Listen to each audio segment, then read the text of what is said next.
yung flood control na nasira, ginawa na ng paraan ng kontraktor para maayos ito. Ito na, Kita nyo naman ho yan mga kababayan. inayos na, pinalitada na.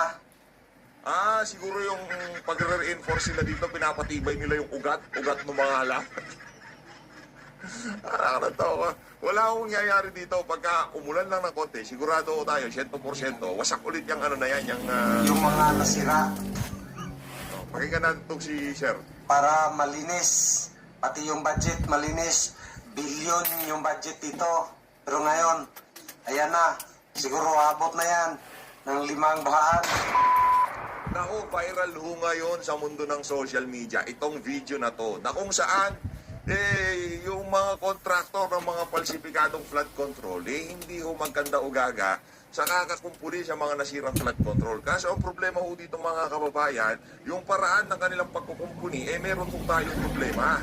At dito rin ho pala sa video na to, pag-uusapan ho natin itong napakalupit na video na to ni Atty. Trixie Cruz Angeles. Kung saan pinag-usapan ho niya itong issue nito si Julius Corina at ito si Sara Diskaya. At dito kay Ma'am VP Inday Sara Duterte. Pero bago yan mga kababayan, isang like at isang subscribe. Masaya na ho tayo dyan sa mga gusto sa ating community. Yung join button, nandyan lang ho sa baba. Para kayo ang pinakaunang makakita sa ating mga reaction videos, kanyo na po yung QR code. 900 social media. Ito. Dahil sa investigasyon ng Blue Ribbon Committee ni Marcolita, Sabi naman yan, no? ito na ngayon, yung flood control na nasira, ginawa na ng paraan ng kontraktor para maayos ito. Ito na, inayos na, pinalitada na yung mga nasira para malinis. Nakita nyo ho mga kababayan kung paano nila trabahuin. Panoorin pa ho natin ng isang beses. Investigasyon ng Grabe naman ho yan mga kababayan. Anong klaseng pagkukumpuni yan? Talagang rektang simento lang ang itinatapal sa ano, sa lupa, gano'n. Pagka naipon yung tubig na naman dyan sa lupa na yan, babagsak ulit yan. Wala na namang bakal eh. Tingnan nyo naman. Blue Ribbon Committee ni Pinipitikan lang ng gano'n, no? Marcolita. Ito na ngayon, Anong klaseng... yung flood control na nasira, ginawa na ng paraan ng kontraktor para maayos ito. Ito na, inayos Kita nyo naman ho yan mga kababayan. na, pinalitada na. Siguro yung pag-reinforce nila dito, pinapatibay nila yung ugat ng mga halaman. Nakakatawa. Wala akong nangyayari dito. Pagka umulan lang ng konti, sigurado ho tayo, 100%, wasak ulit yung ano na yan, Yung flood control na nasira, ginawa na ng paraan ng kontraktor para maayos ito. Ito na, inayos Kita nyo naman ho yan mga kababayan. na, pinalitada na. Siguro yung pag-reinforce nila dito, pinapatibay nila yung ugat ng mga halaman. Nakakatawa. Wala akong nangyayari dito. Pagka umulan lang ng konti, sigurado ho tayo, 100%, wasak ulit yung ano na yan, Yung mga nasira pakinggan natin itong si Sir. para malinis. Pati yung budget malinis. Bilyon yung budget dito. Pero ngayon, ayan na. Siguro abot na yan ng 5 bahaan.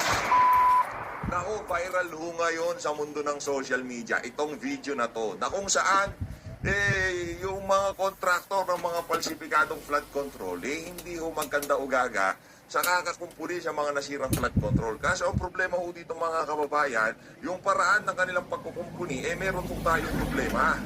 At dito rin ho pala sa video na to, pag-uusapan ho natin itong napakalupit na video na to ni Atty. Trixie Cruz Angeles. Kung saan pinag-usapan ho niya itong issue nito si Julius Corina at ito si Sara Diskaya.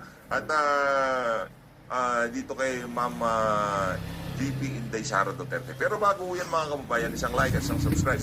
Masaya na ho tayo dyan sa mga gusto sa ating community. Yung join button, nandyan lang ho sa baba. Para kayo ang pinakaunang makakita sa ating mga reaction videos, kanyo na po yung QR code.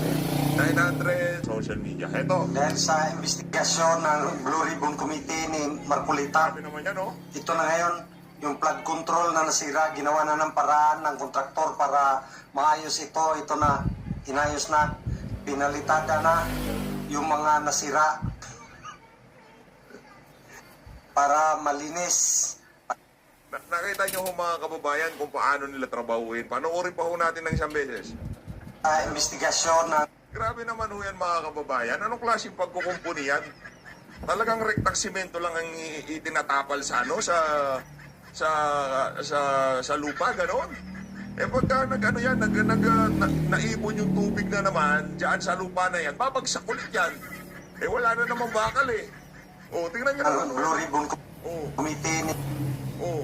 Marco Pinipitikan lang ng gano'n, oh. Kulita. Oh. Ito na ngayon, Anong klaseng... yung flood control na nasira, ginawa na ng paraan ng kontraktor para maayos ito. Ito na, inayos Kita nyo naman ho yan mga kababayan. na, pinalitada na.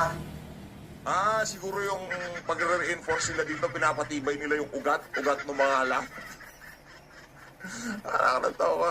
Wala akong nangyayari dito. Pagka umulan lang ng konti, sigurado ko tayo, 100%, wasak ulit yung ano na yan, yung... Yung mga